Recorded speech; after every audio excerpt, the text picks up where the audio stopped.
Okay.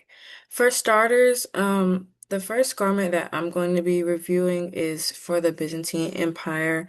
Um, so it looks like an A-line tunic type of attire. It has a lot of kind of like heavenly body or like um crosses, a lot of like religious um kind of designs on it. So it was probably worn by somebody who was in the religious field, probably um, their definition of like a priest or somebody who was clergy at the time. Um, it has a lot of blues and golds. There's some reds on the sides, which I'm not sure if that's like paneling or somewhere where it may have been an opening. And if it were an opening, then this was probably used as a layering piece. It was probably an outer layer that was put over top an undergarment that they may have worn during the time. Um, there's a lot of like heavy embroidery, as you can see with all the different faces, even like in their garments, they're wearing things like robes, um, layered tunics, things of that nature. This person, I'm not sure if this is a halo, meant to look like um a Jesus at the time, or if this is a headpiece. Um, they're shown in a couple of different places, here being one, and also here. There's an undergarment here, which he looks a little bit different from the other people. Everyone else is kind of in this brown gold color. And then this one is kind of red, and so is this guy in the middle, in a kind of grayish silver color. Um, since it was probably worn by someone who was clergy or like a priest, it was most likely somebody that was also a man. Obviously, at the time it wouldn't have been somebody who was a woman because they didn't have those types of positions, I don't think. Um, for my next piece, it's kind of this painting, this portrait, um, of these two people. One of them looks like, I think the one on the right is a woman, and then the one on the left, I think might be a man, but I'm not quite sure. The woman on the right is probably married, because her head is covered. She's kind of veiled. She has on this red dress. It's kind of fitted at the top with long sleeves, but it's a little more free flowing at the bottom.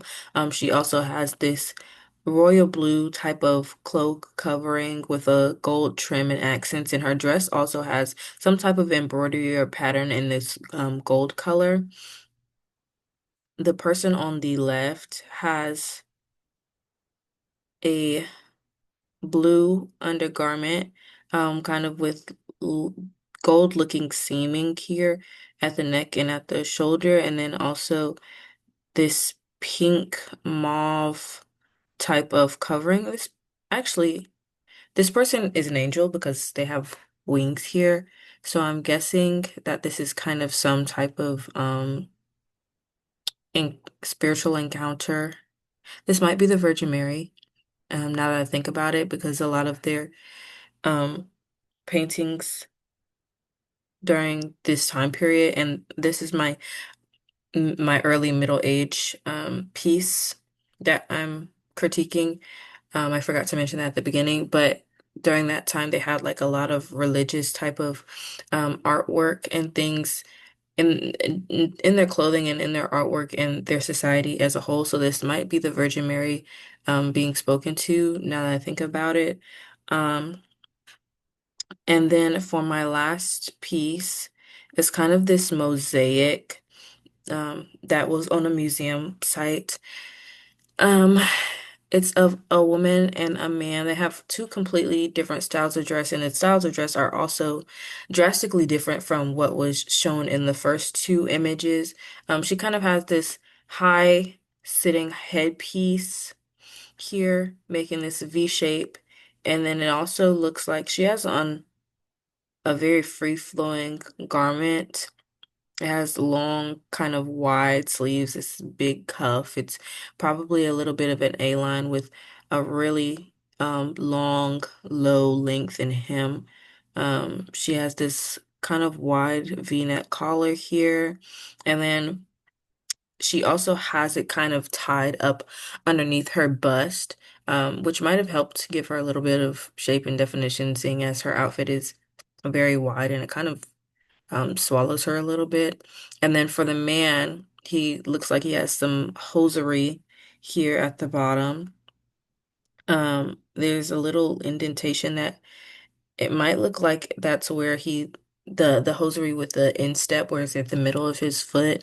And then he has this wide, it kind of looks like a bit of a bishop sleeve kind of um top with gold trim. He has this thick gold collar, thick gold cuffs. He also looks like he has another collar on the inside of it. And he's also wearing this, it's not a kilt, but it's probably another tunic, probably his underlayer tunic that might be showing out. Um, and then he also has this headpiece here that's kind of floppy. It looks like it has a bunch of different like petals and detailing hanging off from it.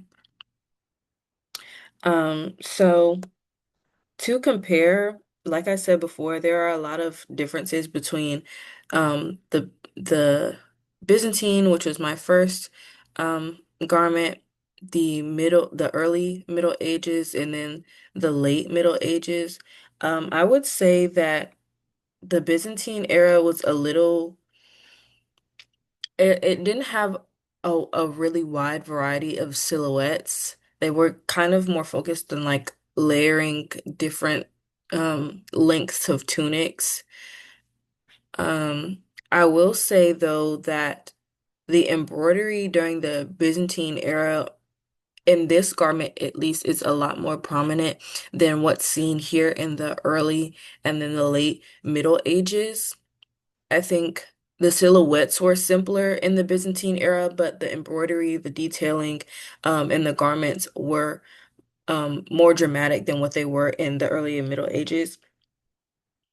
I think as far as practicality,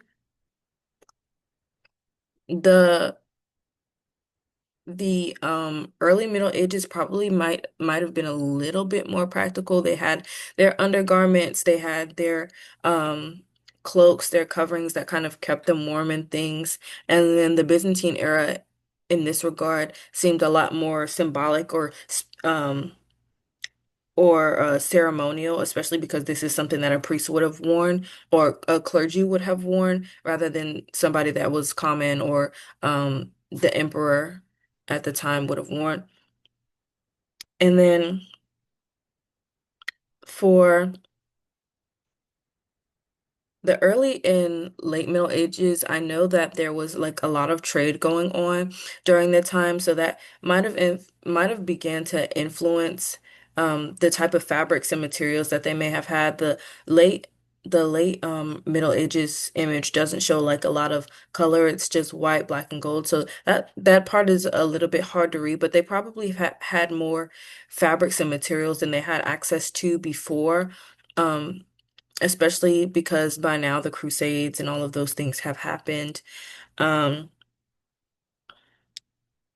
and then personally, what I've found most interesting is more so the drastic change from the Byzantine era to the late Middle Age era, and it being such a drastic difference, especially because there's not like a lot of focus on what commoners wore. There's more focus on like what nobility and like the emperor or empress might have worn. So their garments and things were a lot more drastic. Obviously, this person or these people in the late Middle Ages photo are of a higher status, based on their clothing. They kind of had more free reign, obviously having access to money and resources and things than a common person would have, to kind of have these, you know, high sitting headpieces, or these different layered pieces with different accents and things on them. And